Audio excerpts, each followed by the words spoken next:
The late afternoon sun cast long shadows across Bryant Park as William Harrison sat on his usual bench, an unopened book resting on his lap. At 62, he cut an impressive figure. His tailored Armani suit and silver-streaked hair spoke of wealth and influence that most passing strangers could only glimpse. But what they couldn't see was the weight he carried. It had been 3 years since Elizabeth's passing, yet he still wore his wedding ring, a silent testament to a love he couldn't release. The financial district's most respected investment banker, known for his analytical mind and decisive action, now found himself trapped in a ritual of grief, sitting in this park every Friday afternoon, watching life continue while his remained suspended in time. The autumn breeze rustled through the trees, sending golden leaves spiraling to the ground. William hadn't turned a page in his book for over an hour. He never did. The book was merely a prop, something to hold while he sat with his thoughts and memories. 3 years had passed since Elizabeth collapsed in their Upper East Side penthouse, alone, while he was closing a major acquisition in Chicago. By the time he rushed home, she was already gone. The doctors called it a massive stroke, sudden and catastrophic. At the funeral, she had worn the amber pendant he'd given her on their 10th anniversary, a one-of-a-kind piece he'd commissioned from a jeweler in Florence. The amber stone, set in intricate gold filigree, contained a tiny fossil, a perfect memento mori that now seemed cruelly prophetic. The pendant had disappeared after the funeral. William had initially suspected someone from the mortuary, or perhaps one of the staff at their home, but he never pursued it. Part of him felt that the missing necklace was symbolic, another piece of Elizabeth gone forever. His security team had offered to investigate, but William waved them off. Some losses were meant to remain losses. The weekly visits to the park had started as a way to escape the emptiness of their penthouse. Elizabeth had loved Bryant Park, with its reading room and seasonal gardens. Now William came religiously every Friday, part penance, part pilgrimage. His executive assistant had long since learned to clear his calendar for these afternoons. Movement near the central fountain caught William's eye, a group of children playing some elaborate game with jump ropes and chalk markings on the pavement. He was about to look away when something flashed in the sunlight. Something gold hanging around the neck of a small girl with unruly brown hair pulled into mismatched pigtails. William's heart stuttered. The book slipped from his fingers. It couldn't be. And yet, as the child turned, laughing at something her playmate said, there was no mistaking it. The amber pendant, with its distinctive setting and unusual shape, hung from a chain around her neck. The same pendant he'd placed around Elizabeth's neck 14 years ago, the same pendant that had disappeared after her funeral. William's hands trembled as he picked up his fallen book. He tried to rationalize what he was seeing. Perhaps it was merely similar. Perhaps his grief-stricken mind was playing tricks on him. But as he watched the girl run and jump, the pendant bounced against her worn t-shirt, and he knew with absolute certainty it was Elizabeth's. Before he could think better of it, William rose from his bench and walked toward the children. His movement must have caught their attention because they paused their game, watching the approaching stranger with the wariness city children learn early. The girl with the pendant, she couldn't have been more than 8 or 9, stood her ground as William approached. Up close he could see her clothes were clean but well worn, her sneakers scuffed at the toes. Her face, though, struck him with unexpected force. There was something in the shape of her eyes, the line of her jaw. William cleared his throat, suddenly unsure. He knelt to her level, pointing to the pendant. "That's a beautiful necklace," he said, his voice hoarse. "May I ask where you got it?" The girl's hand went protectively to the amber stone. "My mom gave it to me," she answered simply. "It was my grandma's." The world tilted beneath William's feet. Grandma's, the child's grandmother. Elizabeth? His Elizabeth? It wasn't possible. They'd never had children. Elizabeth had always said she couldn't have children, a medical condition from her youth. It had been one of their shared disappointments, eventually accepted and rarely discussed. "It's very special," William managed to say. I used to know someone who had one just like it," the girl nodded solemnly. "Mom says I have to be super careful with it. I'm only allowed to wear it for special occasions, but today's my birthday, so I get to wear it all day." Birthday, of course. William found himself smiling automatically. "Happy birthday. How old are you today?" 9, she said proudly, holding up 9 fingers. "Do you want to see my party?" She pointed toward a nearby table where a young woman was arranging cupcakes on paper plates. The woman looked up, noticing William talking to her daughter, and immediately started walking toward them. William recognized the protective stance, the subtle urgency in her step. "Madison, come here, please," the woman called. Madison, the girl had a name now, waved at her mother. "Mom, this man likes my necklace." The woman reached them, placing a gentle but firm hand on Madison's shoulder. "I'm sorry if she bothered you," she said to William, her voice polite but guarded. Up close, William could see she was younger than he'd initially thought, early 30s perhaps. She wore simple clothes, jeans and a button-up blouse, and her hair was the same warm brown as Madison's, though hers was pulled back in a practical ponytail. "She wasn't bothering me at all," William said quickly. "I just admired her pendant. It's quite unique." The woman's expression changed almost imperceptibly. Her hand tightened on Madison's shoulder. "Thank you. It's a family heirloom." There was something in her voice, a tension, a wariness, that made William certain she knew more about the pendant than she was saying. But this wasn't the time or place to press further. "I'm sorry for interrupting," he said, backing away. "Enjoy your birthday, Madison." As he returned to his bench, William's mind raced. The pendant that had disappeared after Elizabeth's funeral was now around the neck of a child who claimed it belonged to her grandmother. A child whose features, now that he thought about it, echoed Elizabeth's in subtle ways. A child whose mother had called the pendant a family heirloom. William sat down heavily, his heart pounding. For the first time in 3 years, the fog of grief that had surrounded him seemed to thin slightly, burned away by questions that demanded answers. He watched as the woman, Madison's mother, finished setting up the small birthday celebration. Several more children joined them, presenting wrapped packages and exclaiming over the cupcakes. It was a modest party by the standards of the Upper East Side families William knew, but the joy on Madison's face was genuine. Without conscious decision, William found himself reaching for his phone. "Jack," he said when his head of security answered, "I need you to do something for me." Discreetly, he described the woman and child, their location in the park. "I want to know who they are, everything you can find, and Jack, this is personal, keep it between us." After ending the call, William remained on the bench, watching the birthday party from a distance. For the first time since Elizabeth's passing, he felt something other than grief taking root inside him, a burning curiosity, a need to understand. The pendant around Madison's neck glinted in the afternoon sun, like a beacon calling him toward a truth he wasn't sure he was ready to face. As the party wound down and Madison and her mother began gathering their things, William made a decision.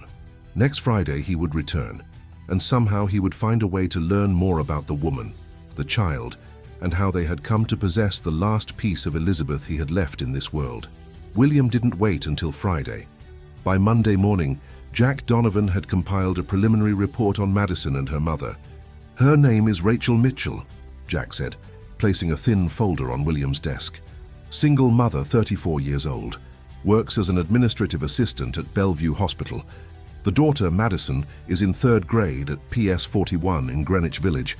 They live in a 1-bedroom apartment in the East Village. Nothing remarkable in their backgrounds. No criminal records, no financial red flags." William flipped through the pages, scanning the basic information. "What about family connections? Parents? Siblings?" Jack shook his head. "That's where it gets interesting. Rachel's birth certificate lists her mother as Eleanor Mitchell, no father named. Eleanor Mitchell died 15 years ago. Car accident in New Jersey." William's breath caught.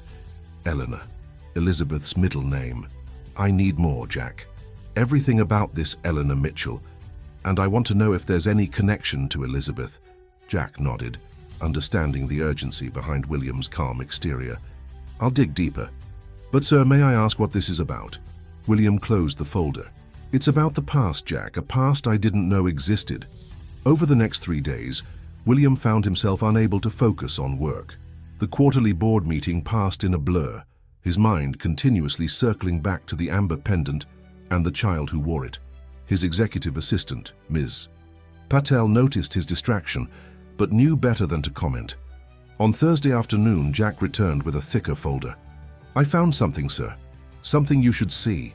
He placed a photocopy of a newspaper clipping on the desk. It was from a small New Jersey newspaper dated 29 years ago. The headline read, "Local art student wins regional competition." The black and white photo showed a young woman holding a framed sketch, smiling shyly at the camera. Even with the poor image quality, William recognized Elizabeth immediately, except according to the caption, her name was Eleanor Mitchell. "There's more," Jack said quietly, placing another document beside the clipping. It was a birth certificate for Rachel Eleanor Mitchell, born 34 years ago at Morristown Medical Center in New Jersey. Mother, Eleanor Mitchell, age 21. Father, unknown. William stared at the documents, memories rearranging themselves in his mind. He'd met Elizabeth, no Eleanor, when she was 25, already established in New York, working at a prestigious gallery in Chelsea. She'd told him she was from Connecticut, that her parents had died when she was young, that she had no family left. She never mentioned New Jersey, or art school, or a daughter. Eleanor Mitchell disappeared from New Jersey records shortly after the birth, Jack continued. Then, 4 years later, Elizabeth Harrison appears in New York. Same social security number, different name. The timeline matches perfectly with when you met her. William's hands clenched into fists. And Rachel? What happened to her? Jack hesitated. According to what I could find, she was raised by an older woman named Grace Winters in Morristown until she was 16. After that, she moved to New York. There are records of her attending community college here while working part-time. William stood abruptly, walking to the floor-to-ceiling windows of his corner office. The Manhattan skyline spread before him, a vista that usually brought him comfort. Now it felt like a glittering facade hiding countless secrets. "Elizabeth never told me," he said, his voice barely audible. "We were married for 17 years, and she never once mentioned having a daughter." Jack remained silent, understanding there was nothing he could say to ease this revelation. After a moment, William turned back. "What about the pendant? How did Rachel get it?" "That I don't know, sir. But if you want my professional opinion, if Elizabeth Eleanor kept this secret her entire life, she must have had her reasons." William nodded slowly. "Find out where Rachel works at Bellevue. Specific department, schedule. And Jack," he paused, "thank you for your discretion." After Jack left, William sat alone in his office as twilight descended over the city. For 17 years, he'd believed he knew everything about his wife. Now he wondered if he'd known her at all. Elizabeth had been a private person, yes, but this went beyond privacy. This was a deliberate erasure of her past, a past that included a child. A wave of conflicting emotions washed over him. Anger at the deception, confusion about her motives. Sadness for the years of secrecy she must have endured. And beneath it all, a gnawing question. Why? Why had Elizabeth abandoned her daughter? Why had she never told him? Why had she kept the pendant, if not as a connection to the child she left behind? Friday morning found William in the lobby of Bellevue Hospital, a paper cup of mediocre coffee in hand, waiting. According to Jack's information, Rachel worked in the administrative offices of the oncology department, Monday through Friday, 9 to 5. At precisely 12:30, she would take her lunch break, often walking to a small park nearby to eat. William checked his watch, 12:25. He felt oddly nervous, like a much younger man waiting for a blind date. What would he say to her? How could he explain his presence without revealing everything at once? A movement caught his eye. Rachel, emerging from an elevator, purse slung over her shoulder, a paper bag in hand. She walked briskly through the lobby, nodding to the security guard as she passed. William waited until she exited the building before following at a discreet distance. The small park was more of a glorified courtyard, with a few benches and planters creating the illusion of nature amid the concrete. Rachel settled on a bench, unwrapping a sandwich. William approached, clearing his throat. "Excuse me, Rachel, isn't it?" She looked up, confusion crossing her face before recognition dawned. "You're the man from Bryant Park, Madison's birthday party." William nodded, offering what he hoped was a reassuring smile. "William Harrison, I hope you don't mind my stopping by. I was visiting a friend and thought I recognized you." A polite lie, but necessary for now. Rachel's expression remained guarded. "How did you know my name or where I work?" Sharper than he'd expected. William improvised quickly. "Madison mentioned it, I believe, that her mother worked at a hospital." The lie sat uncomfortably on his tongue. Rachel's eyes narrowed slightly, but she gestured to the empty space on the bench. "Would you like to sit, Mr. Harrison?" William took the offered seat, maintaining a respectful distance. "Please, call me William." A brief silence fell between them. Rachel took a bite of her sandwich, clearly waiting for him to explain his presence. "I wanted to apologize if I seemed intrusive at the park," William began. "The pendant your daughter was wearing, it reminded me of someone I knew." Rachel's hand went instinctively to her neck, though she wasn't wearing the pendant today. "It's a family piece," she said carefully. "It belonged to my mother." William nodded, watching her face. "It's very distinctive. The amber with the inclusion, the filigree setting, not something you see every day." "No," Rachel agreed. "It was custom-made, according to my aunt. My mother left it for Madison when she hesitated, when she was no longer with us." William's heart raced. Here was his opening. "I'm sorry for your loss," he said gently. "May I ask when your mother passed away?" Rachel studied him, clearly weighing how much to share with this stranger. 15 years ago, she finally said. Madison never met her. The timeline aligned perfectly with what Jack had discovered. Eleanor Mitchell had supposedly died 15 years ago, right around the time William and Elizabeth had renewed their vows at their 10th anniversary celebration. "And your father?" William asked, trying to keep his tone conversational. Rachel's expression hardened slightly. "I never knew him. It was just my mother and me, and then just me." She checked her watch. "I should get back to work, Mr. Harrison, William, it was nice seeing you again." She began gathering her things, wrapping the remainder of her sandwich. William realized he was losing his chance. "I'm sorry if my questions seem personal," he said quickly. "It's just..." He paused, deciding to offer a partial truth. "I knew someone once who had a pendant exactly like the one Madison wears. Exactly the same. I gave it to her many years ago." Rachel froze, her eyes meeting his with sudden intensity. "What did you say?" "The pendant," William repeated. "I recognized it because I commissioned it myself, from a jeweler in Florence, for my wife's birthday." The color drained from Rachel's face. She stood abruptly, clutching her purse to her chest like a shield. "I don't know what you're implying, but I need to go." William stood as well, maintaining the distance between them.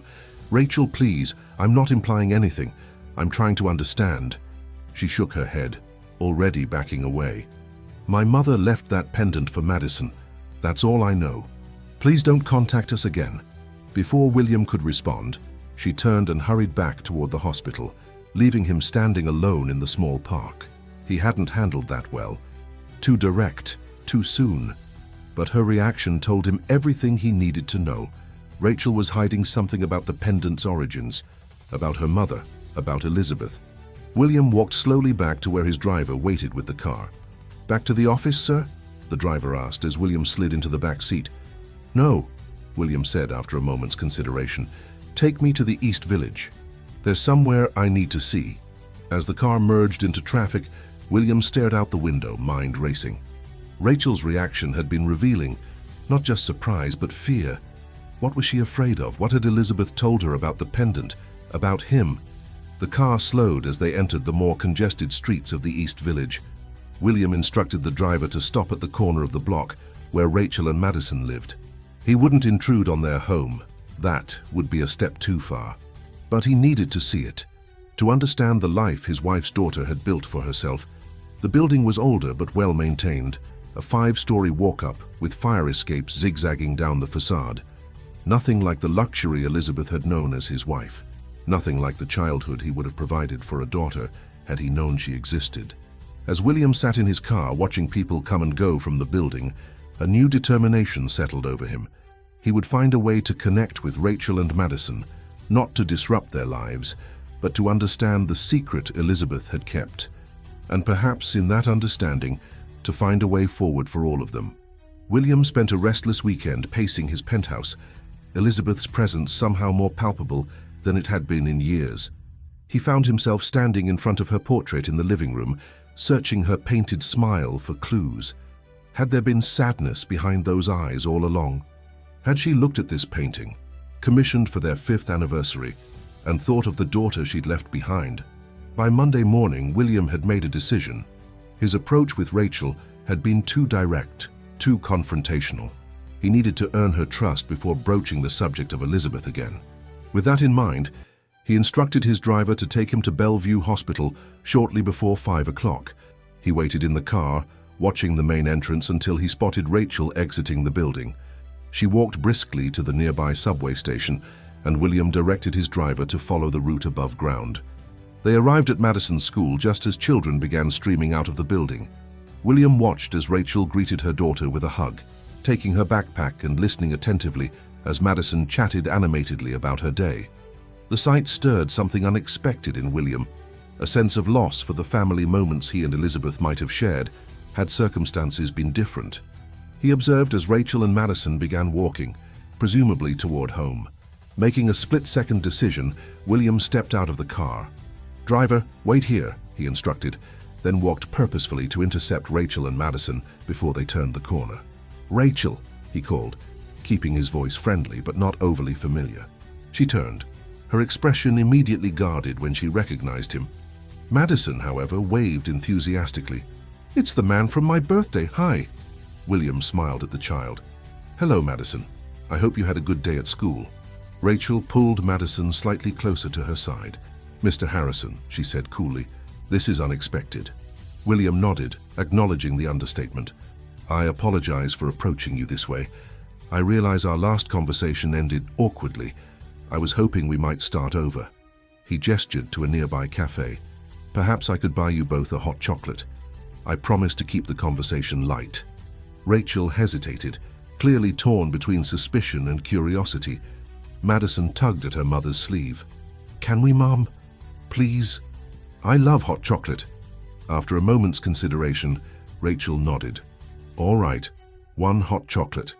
The cafe was a cozy neighborhood establishment filled with students from the nearby university typing on laptops and young professionals finishing their workday.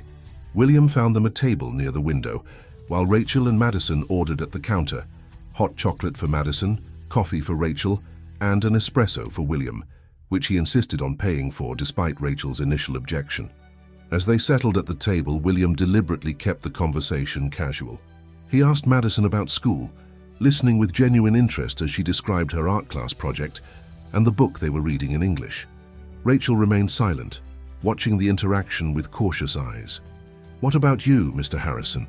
Madison asked, chocolate mustache decorating her upper lip. "What do you do?" William smiled. "I work in finance. I help businesses grow and succeed." "That sounds boring," Madison declared with a child's honesty. Rachel suppressed a smile. "Madison, that's not polite." William laughed. "No, she's right. It can be very boring. That's why I like to spend time in Bryant Park, watching interesting people like you." Madison beamed at being called interesting. "Do you have any kids?" The innocent question landed like a stone in still water. William shook his head. "No, I don't. My wife and I, we weren't able to have children."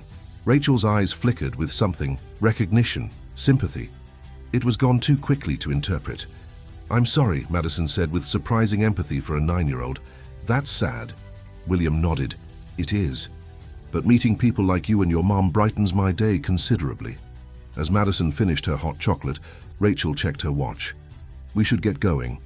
Madison has homework, and I need to start dinner." William stood as they gathered their things.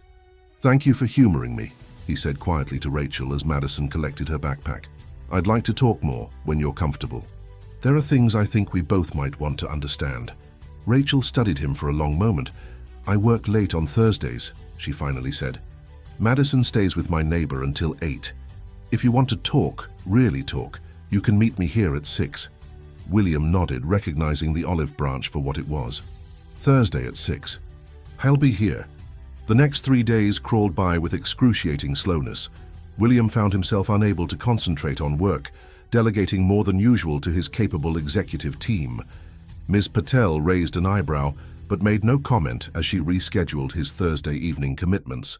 By Thursday afternoon, William was uncharacteristically nervous. He changed his tie twice before leaving the office, a detail that didn't escape Ms. Patel's notice. "Important meeting, sir?" she asked as he prepared to leave. William considered the question. "Potentially life-changing," he replied honestly. He arrived at the cafe 15 minutes early, selecting a table in the back corner where they could speak privately. Rachel arrived precisely at 6, looking slightly harried from her workday but composed.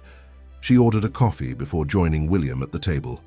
"Thank you for coming," William said as she sat down. Rachel wrapped her hands around her mug. "I almost didn't," she admitted, "but there are too many coincidences here to ignore." She took a deep breath. "You said you recognized Madison's pendant because you commissioned it yourself, for your wife." William nodded. "Yes, for our 10th anniversary. It was custom designed by a jeweler in Florence named Giovanni Ricci. The amber contains a fossilized butterfly, symbolic of transformation and new beginnings." Rachel's hands trembled slightly. "My mother told me it was a family heirloom," she said quietly. "She left it with my Aunt Grace with instructions that it should go to Madison on her 9th birthday." Her eyes met William's. "Who was your wife, Mr. Harrison?" The moment of truth had arrived. William withdrew his wallet from his jacket pocket and removed a small photograph. Elizabeth on their last vacation together, laughing on a beach in Santorini. He placed it on the table between them.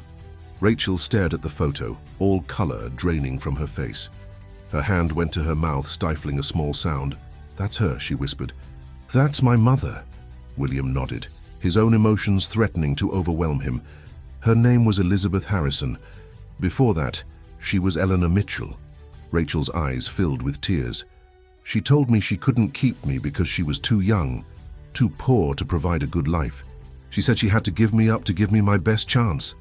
The words hung in the air between them, heavy with decades of pain and unanswered questions. "When did you last see her?" William asked gently. Rachel wiped at her eyes. "When I was 4, she came to say goodbye. She told me she was moving far away, but that she would always love me. I barely remember it, just fragments. The way she smelled like flowers, how she cried when she hugged me." She looked down at the photograph again. "Aunt Grace kept in touch with her. They wrote letters. When I turned 18, Grace gave me a letter from my mother, explaining that she had a new life, a new name, that it would be better for everyone if I didn't try to find her. The unfairness of it struck William with physical force. "She never told me," he said, his voice rough with emotion. "In 17 years of marriage, she never once mentioned having a daughter." Rachel looked up sharply. "You didn't know about me?" William shook his head. "Not until I saw the pendant around Madison's neck. Elizabeth told me she couldn't have children, a medical condition from her youth. We accepted it. We built our life around it." A bitter laugh escaped Rachel. "She wasn't unable to have children. She chose not to have more children." The implication hung between them, that Elizabeth had considered her first experience with motherhood so traumatic or regrettable that she'd sworn off the possibility entirely. "She passed away 3 years ago," William said softly. "A stroke. It was sudden." Rachel's eyes widened. 3 years ago, but..." She trailed off, confusion evident. "What is it?" William prompted. Rachel hesitated, then reached into her purse. She withdrew a worn envelope and placed it on the table. "This came 2 years ago, on Madison's 7th birthday. No return address, just a card with the pendant wrapped inside." She opened the envelope and removed a simple greeting card. Inside, in handwriting, William instantly recognized as Elizabeth's was written, "For Madison, on her 7th birthday. May this connect you to your past and guide your future. With eternal love, your grandmother." William stared at the card, his mind racing. 2 years ago. But Elizabeth passed away 3 years ago. Rachel nodded, the implication clear. Someone else sent this, someone who knew about Madison, about me, someone who had the pendant. Their eyes met in shared realization. William's voice was barely audible when he spoke. "She must have arranged it before she passed, left instructions with someone." "But who?" Rachel asked. "Aunt Grace died 5 years ago. I don't know who else knew about the connection." William sat back, processing this new information. "Elizabeth had a personal assistant, Caroline. They were close. It's possible she confided in her, made arrangements." He made a mental note to contact Caroline as soon as possible. They sat in silence for a moment, both overwhelmed by revelations that raised as many questions as they answered. Finally, Rachel spoke. "What happens now, Mr. Harrison?" William considered the question carefully. "Now we decide what we want to do with this knowledge. I don't want to disrupt your life or Madison's, but I'd like to know you both if you're open to that." Rachel studied him, her expression unreadable. "Why?" "We're strangers to you, reminders of a secret your wife kept." "Because," William said simply, "for 17 years, I loved a woman who was living with an absence I knew nothing about. Because Madison is wearing a pendant, I chose with love. Because I've spent 3 years drowning in grief, and for the first time since Elizabeth passed, I feel like I might have a purpose again. His honesty seemed to reach Rachel. Her posture softened slightly. Madison likes you, she said. She mentioned you several times after we met at the cafe. She paused, considering. We could start small. Maybe you could join us at the park sometime. See how it goes? William felt a weight lift from his chest. I'd like that very much. As they prepared to leave, William hesitated, then asked the question that had been haunting him. The pendant, may I see it sometime? Hold it? Rachel nodded, understanding in her eyes. Madison keeps it in her special box at home. It's her most prized possession. I'll ask her if she'd be willing to show it to you. They parted with tentative plans to meet that Sunday afternoon at Bryant Park, neutral territory where Madison would be comfortable. As William watched Rachel walk away, he felt something he hadn't experienced in 3 years. Hope. Hope that from the ashes of Elizabeth's secret, something meaningful might yet emerge. Sunday arrived with unseasonable warmth, a gentle reminder that even in October, New York could offer perfect days. William arrived at Bryant Park 30 minutes early, carrying a small gift bag. Inside was a sketchbook, high-quality, leather-bound, and a set of artist's pencils he'd selected after learning from Rachel that Madison loved to draw. He claimed his usual bench, watching families enjoy the weekend sunshine, feeling both nervous and expectant. At precisely 2 o'clock, he spotted them entering from the Fifth Avenue side. Madison skipped ahead of Rachel, her energy palpable even from a distance. William stood, raising a hand in greeting. Madison broke into a run when she spotted him. "Mr. Harrison!" "We brought cookies," she announced, holding up a plastic container. "Mom and I baked them last night. They're chocolate chip." William accepted the container with appropriate solemnity. "What a wonderful surprise. Thank you, Madison." Rachel approached more slowly, offering a small smile. "She insisted," she explained. "Said we couldn't come empty-handed." William returned the smile. "I had the same thought," he said, offering the gift bag to Madison. Her eyes widened with delight as she peered inside. "A sketchbook and pencils. Mom, look." Rachel examined the gifts.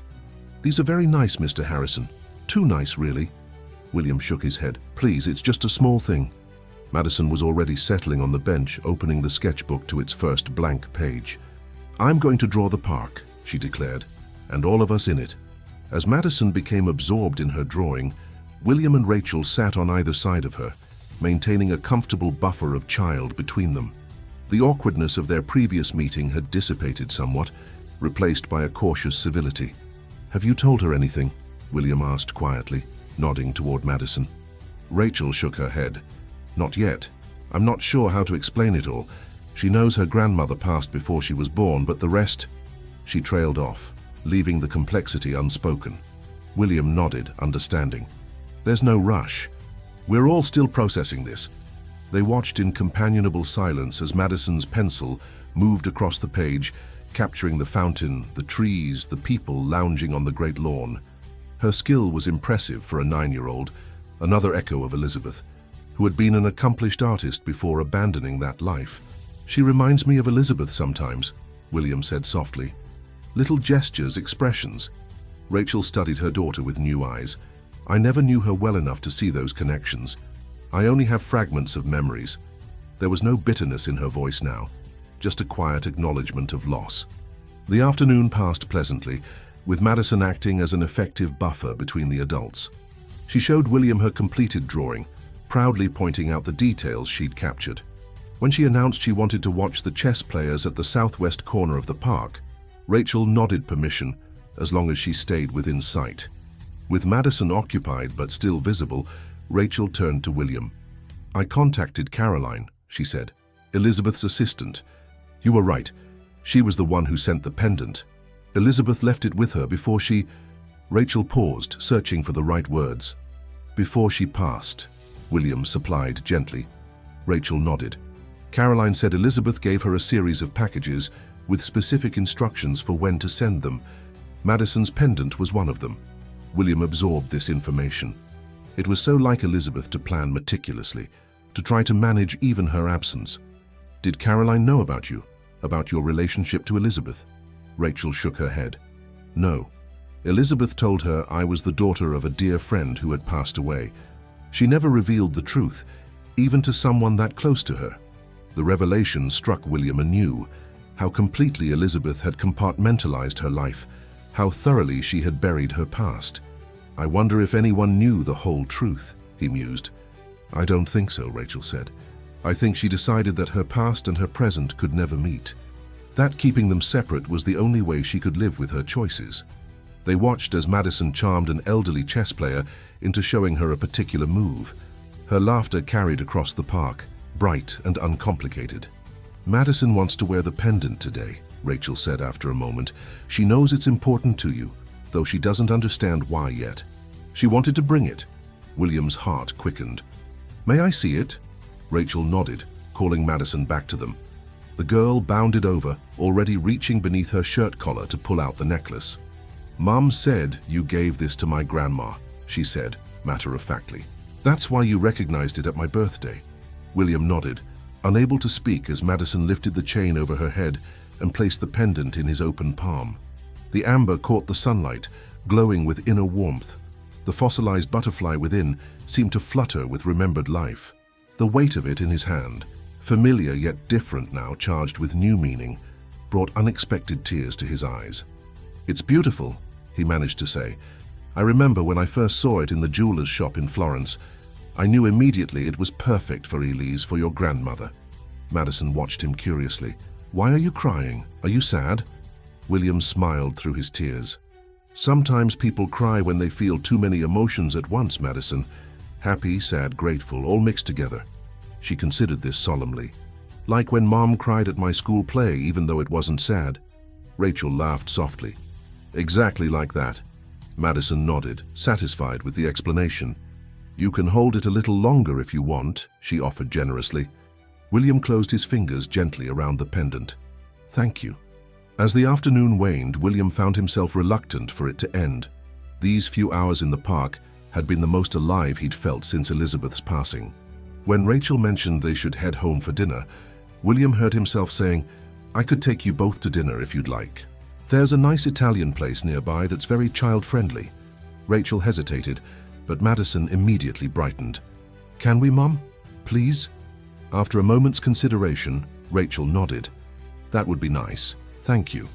The restaurant was indeed child-friendly, with paper tablecloths for drawing, and a children's menu that delighted Madison.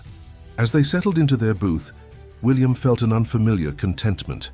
This wasn't his family, could never be his family in the traditional sense, but there was a connection here that felt right somehow. During the meal, Madison regaled them with stories from school, occasionally pausing to add to the drawings she was creating on the tablecloth. William found himself laughing more than he had in years. Rachel too seemed to relax as the evening progressed, the wariness in her eyes gradually giving way to something warmer. When the check arrived, William insisted on paying despite Rachel's protests. Please, he said. It's my pleasure. As they stepped outside into the cooling evening, Madison yawned widely, prompting smiles from both adults. I think someone's ready for bed, Rachel observed. William hesitated, then made a decision. My driver can take you home. It would be faster than the subway. Rachel began to decline, but another yawn from Madison changed her mind. That would be very helpful. Thank you. In the back seat of William's town car, Madison leaned against her mother, eyelids drooping. I like Mr. Harrison, she mumbled sleepily. He's nice. Rachel smoothed her daughter's hair. Yes, he is. William pretended not to hear, but warmth spread through his chest at the simple words. When they arrived at Rachel's apartment building, William instructed his driver to wait. I'll walk you to your door, he said, helping a half-asleep Madison from the car. Rachel didn't object, leading the way up the 4 flights of stairs to their apartment.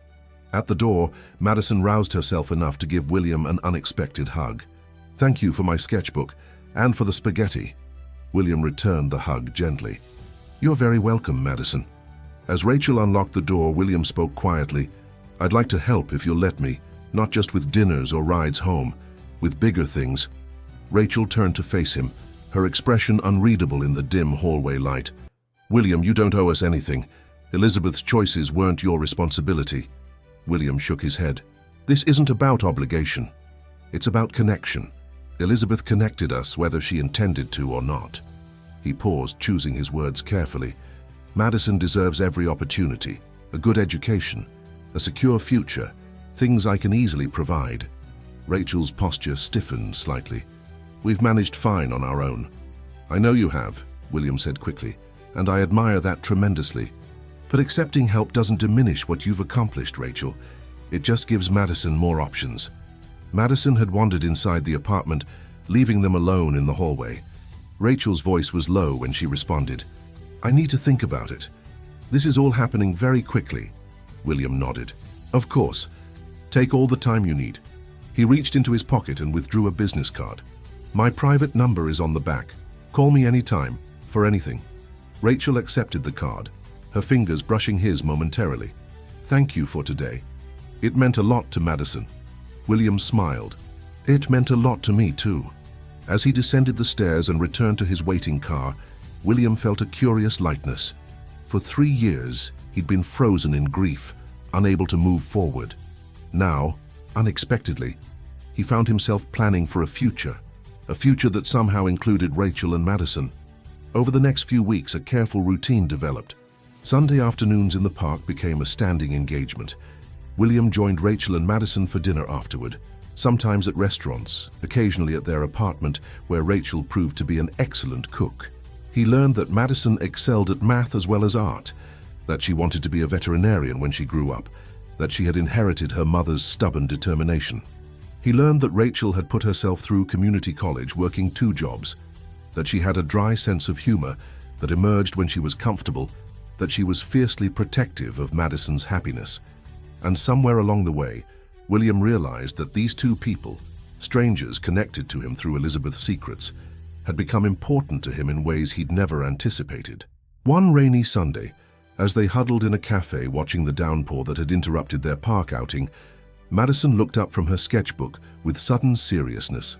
Why don't you have any pictures of my grandma at your house? The question caught William off guard. He and Rachel exchanged glances. They had been cautiously discussing how and when to explain the full situation to Madison, but hadn't reached a decision. What makes you think I don't? William asked carefully. Madison rolled her eyes with the exasperation only a 9-year-old could muster. Because I've never seen your house. You've been to ours lots of times, but we've never been to yours. The logic was impeccable. William looked to Rachel, raising an eyebrow in silent question. She gave a small nod. Well, William said, turning back to Madison, perhaps we should fix that. Would you and your mom like to come to my home next Sunday instead of meeting at the park? Madison's face lit up. Yes, can we, Mum?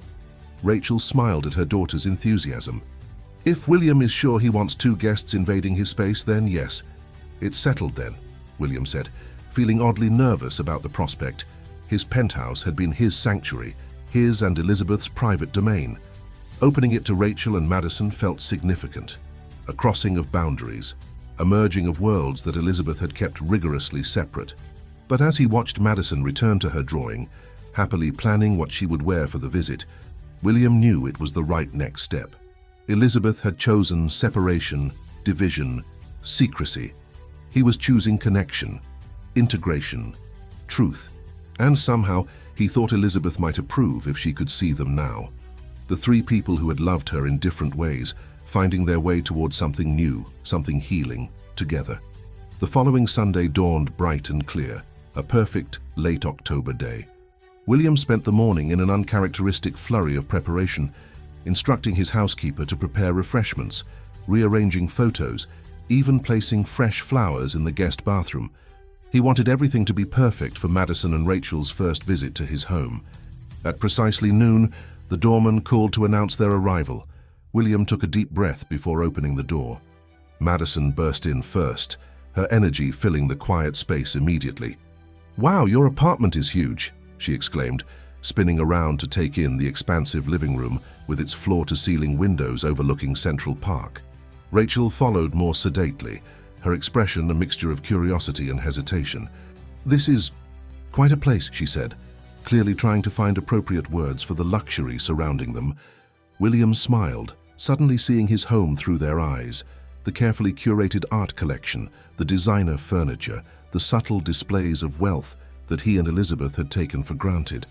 "It's too big for one person," he admitted. "But please make yourselves comfortable." He gave them a tour, watching with amusement as Madison darted from room to room, exclaiming over every discovery. When they reached his home office, Madison stopped abruptly in front of a large photograph on the wall. William and Elizabeth, on their 15th anniversary, posed in front of the Trevi Fountain in Rome. "That's my grandma," Madison said with certainty, pointing to Elizabeth's smiling face. William nodded, his throat tight. "Yes, that's Elizabeth, your grandmother." Madison studied the photo intently. "She looks happy." Such a simple observation, yet it pierced William's heart. Had Elizabeth truly been happy? Or had she always carried the weight of her secret, the absence of her first daughter? "She was that day," he said honestly. "We both were." Rachel had moved to stand beside Madison, her own gaze fixed on Elizabeth's image. "She was beautiful," she said softly. William heard the unspoken comparison. Rachel searching her own features for resemblances, connections to the mother she barely remembered. "You have her eyes," William said gently, "and her smile." "Madison does too." Rachel blinked rapidly, turning away from the photograph. "Where's your kitchen? I'll help set up lunch." William recognized the deflection but didn't press further. "This way," he said, leading them down the hallway. After lunch, Madison settled on the living room floor with her ever-present sketchbook, drawing the spectacular view of Central Park. William and Rachel sat at the dining table, watching her in comfortable silence. "She's wearing the pendant today," William observed quietly. Rachel nodded. "She wanted to. Said it was important since we were coming to Grandma's house." The simple phrase, "Grandma's house," hung in the air between them. This had been Elizabeth's home, filled with her touches, her presence. Now it was becoming something else, a place of connection, of new understandings. "I've been thinking about your offer," Rachel said, her voice low enough that Madison couldn't hear. "About helping with Madison's education." William waited, giving her space to continue. "Madison's school is good, but not great. There's a private school near us, the Archer Academy. They have an excellent arts program, strong academics. I looked into it when she was younger, but the tuition—" She trailed off. William nodded, understanding immediately. "I'd like to arrange that for her, for next semester, if possible." Rachel's eyes met his, a complex mixture of emotions in her gaze. "Why are you doing all this, William?" "Really?" It was a fair question, one he'd asked himself repeatedly over the past weeks. "When Elizabeth passed, I thought I'd lost everything that mattered," he said slowly. "I existed, but I wasn't living. Then I saw that pendant around Madison's neck, and suddenly I had questions that needed answers. And in finding those answers, I found you and Madison." He paused, searching for the right words. "Elizabeth kept her past separate from her present. She built walls between the different parts of her life. I think she was wrong to do that. I think we're meant to connect, to bring the pieces together." Rachel considered his words. "I was angry with her for a long time," she admitted, "for giving me up, for disappearing from my life. I told myself I'd never abandon Madison that way, no matter what." She glanced toward her daughter, love evident in her expression. "But meeting you, learning about her life with you, I'm starting to understand. Not forgive, maybe, but understand." William felt a weight lifting from his chest. That's all any of us can ask for. Understanding. A comfortable silence fell between them. In the living room, Madison had abandoned her sketchbook and was examining the items on William's bookshelf. Suddenly, she turned, holding something in her hands. "I found a photo album," she announced, carrying the heavy leather-bound book to the dining table. William recognized it immediately. Their wedding album. He hadn't looked at it in years. Madison placed it on the table and opened it to the first page. There was Elizabeth in her wedding dress, radiant and young, 26 years old, holding a bouquet of calla lilies, her eyes bright with happiness and hope. Rachel drew in a sharp breath. Madison looked from the photo to her mother, then to William. "Mom, are you okay?" Rachel nodded, unable to speak. Madison, with a child's perception, sensed the emotional undercurrents in the room. She climbed onto a chair next to her mother, leaning against her side. "She looks like you, Mom," she observed, pointing to Elizabeth's face in the photograph. William watched as Rachel put her arm around Madison, drawing her close. The moment felt fragile, precious. 3 people connected by one woman's complicated life, finding their way toward truth. "Madison," Rachel said finally, her voice steady. "There's something important I need to tell you about your grandmother. About Elizabeth." Madison looked up, curiosity in her eyes. "What is it?" Rachel glanced at William, who nodded encouragement. "Elizabeth was my mother," she said gently. "Which means she wasn't just your grandmother, she was my mother too." Madison's brow furrowed as she processed this information. "But you said your mom gave you to Aunt Grace when you were little, that you didn't see her again." Rachel nodded. "That's true. My mother, Elizabeth, had me when she was very young. She couldn't take care of me, so she left me with Aunt Grace. Then she moved to New York, changed her name, and later met William." William watched Madison's face as she worked through the implications. "So," she said slowly, "William was married to my grandma, who was also your mom." Rachel nodded. "That's right." Madison turned to William, her expression suddenly serious. "Does that make you my grandpa?" The question, so direct and unexpected, caught William off guard. Before he could respond, Madison continued, "Because that would be nice. All my friends have grandpas." William felt something crack open inside his chest, a final barrier falling away. "If you'd like me to be your grandpa, Madison, I would be honored." Madison's face broke into a wide smile. "Cool." With the simple acceptance only a child could offer, she returned to the photo album, turning pages with renewed interest now that she understood the connection. "You look different," she told William, pointing to a photo of him 30 years younger, hair darker, face less lined. "But nice." William laughed, the sound surprising even himself. "Thank you, I think." As Madison continued exploring the album, Rachel reached across the table and briefly squeezed William's hand. No words were necessary. The gesture conveyed everything: gratitude, understanding, the beginning of trust. The afternoon stretched into evening. William ordered dinner from his favorite Italian restaurant, and they ate in the dining room that had seen countless formal dinners, but never the sound of a child's laughter. After dinner, as twilight settled over the city, Madison yawned widely. "I think that's our cue," Rachel said, gathering their things. "It's a school night." William nodded, though part of him wished they could stay longer, fill more of the emptiness of his home with their presence. As they prepared to leave, Madison suddenly remembered something.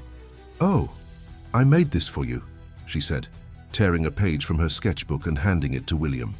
It was a drawing of the 3 of them sitting on a park bench. Above them, floating in the sky like a benevolent spirit, was a woman's face. Clearly Elizabeth, drawn from the photographs Madison had seen. "See? She's watching over all of us," Madison explained. William stared at the drawing, emotion threatening to overwhelm him. "It's perfect," he managed to say. "Thank you, Madison." He carefully placed the drawing on his desk, promising himself he would have it properly framed. At the door, Madison surprised him with a hug. "Bye, Grandpa William. See you next Sunday?" The title, so casually bestowed, so profound in its implications, filled William with unexpected joy. "Absolutely," he promised. "Next Sunday." After they left, William returned to his living room, sitting in the gathering darkness as the city lights began to twinkle below. The day had been transformative, boundaries crossed, connections affirmed, new possibilities opened.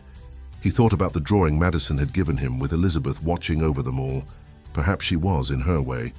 Perhaps this was the healing she herself had never found the courage to seek. 2 months later, on a crisp December morning, William stood outside the Archer Academy, watching as Madison hurried up the steps for her admissions interview. Rachel stood beside him, nervous energy radiating from her. "She'll be fine," William reassured her. They'd be lucky to have her. Rachel nodded, though her worried expression remained. It's a big change, a big opportunity. In the weeks since their first visit to his penthouse, much had changed. Madison now spent every Sunday with Grandpa William, sometimes with Rachel, sometimes just the 2 of them exploring museums or attending children's theater performances. William had established a trust fund for Madison's education and, after much discussion with Rachel, had begun the process of legally recognizing his connection to them both. Not adoption. Madison had a mother who loved her fiercely, but formal acknowledgement of his role in their lives, his responsibility to them as Elizabeth's husband, as family. As they waited for Madison to emerge from her interview, William noticed Rachel touching the chain around her neck, a recent gift from him, simple and elegant, different from the amber pendant, but complementary to it. A connection like the one they were building day by day. "I found something yesterday," William said quietly, going through some old papers in Elizabeth's desk. Rachel turned to him, curious. "What was it?" William reached into his coat pocket and withdrew a small envelope. "A letter, addressed to you, never sent." Rachel stared at the envelope, Elizabeth's handwriting clear on the front. "Have you read it?" William shook his head. "It wasn't mine to read." With trembling fingers, Rachel took the envelope, opening it carefully. Inside was a single sheet of paper, filled with Elizabeth's distinctive handwriting. William watched as Rachel read, tears filling her eyes. When she finished, she folded the letter carefully and returned it to the envelope. "She was sorry," Rachel said simply. "She said she made the wrong choice. That she thought about me every day." William nodded. "I believe she did." Rachel wiped her eyes. "She asked for forgiveness, said she didn't deserve it, but hoped for it anyway." "And do you?" William asked gently. "Forgive her." Rachel was silent for a long moment. "I'm getting there," she said finally. "Through Madison." "Through you?" The school doors opened, and Madison bounded down the steps toward them, face alight with excitement. "I did great," she announced. "Ms. Peterson said I was precocious. Is that good?" Rachel laughed, pulling her daughter into a hug. "Very good." William watched them, this small family that had somehow become his own. The past couldn't be changed. Elizabeth's choices, the years of separation, the secrets kept, but the future stretched before them, full of possibility. That evening, as they celebrated Madison's successful interview with dinner at William's penthouse, Madison suddenly remembered something. "I want to show you something, Grandpa William," she said, running to get her backpack. She returned with the amber pendant in her hands. "Mom and I were talking, and we thought maybe this should stay here sometimes, since this was Grandma's house too." William looked at Rachel, who nodded encouragement. "We thought maybe we could find a special place for it here," she explained. "Somewhere Madison can see it when she visits. A connection between both homes." William felt his throat tighten with emotion. "I think that's a wonderful idea." Madison considered the room carefully, then walked to the mantelpiece where several family photos were displayed. She placed the pendant carefully in front of a photograph of Elizabeth, the last one taken before her passing, her smile gentle, her eyes kind. "There," Madison said with satisfaction. "Now she can keep it safe for all of us." William moved to stand beside Madison, placing an arm around her small shoulders. Rachel joined them, the three of them reflected in the mirror above the mantelpiece. An unexpected family brought together by a secret, united by love. The amber pendant caught the light, glowing warmly against the photograph. Inside it, the fossilized butterfly remained suspended in time, a perfect symbol of transformation, of life continuing in new forms. In that moment, William understood that the most precious things in life were not possessions or success, or even memories, but connections. The connections Elizabeth had tried to keep separate, the connections that had found their way to each other despite her efforts, the connections that were now healing wounds she had never been brave enough to face. As Madison slipped her hand into his, William silently thanked Elizabeth for the love they had shared, for the daughter she had kept secret, for the granddaughter who now called him Grandpa, and for the amber pendant that had finally brought them all together, completing a circle that had begun decades ago with a young woman's painful choice and ended here with forgiveness, understanding, and love. Outside, snow began to fall, blanketing the city in pristine white. Inside, in the warmth of connection, a new family celebrated their first Christmas together. Not the family any of them had expected, but the family they had found, the family they were choosing every day to become.